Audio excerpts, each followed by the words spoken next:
I get asked a lot about what about reluctant readers. A lot of parents are concerned that, but my kid is a reluctant reader. He just, no matter my best efforts, what can I do?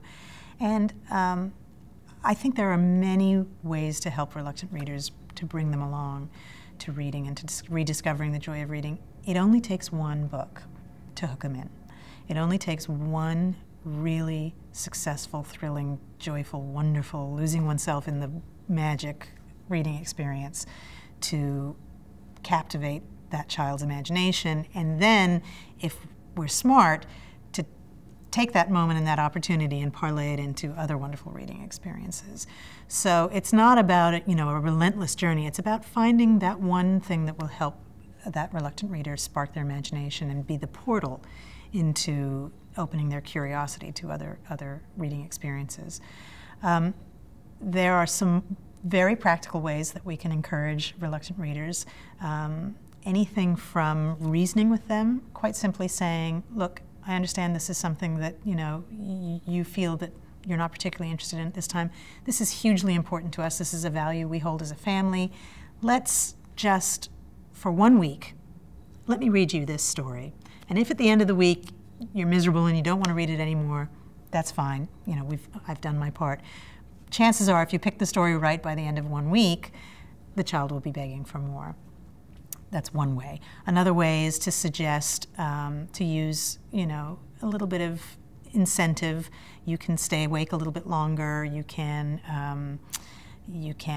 as long as you're reading in bed, you can stay up until such and such a time tonight. Using reading as a motivation.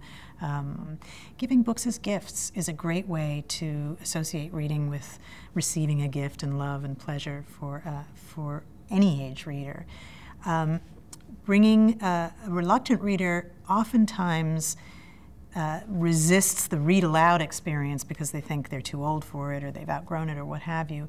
Bringing in altruism, asking them to perhaps read to a younger sibling or read in a Big Brother, Big Sister program, read if they're babysitters or their mother's helpers or so forth to their younger charges can be a great way to get them involved in a story without their realizing that they're actually becoming involved, thinking that they're doing it for other reasons.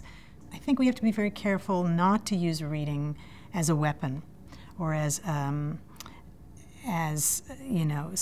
something that we hold over their heads. For example, we have to be very careful not to say, if you don't stop that behavior, no bedtime story tonight.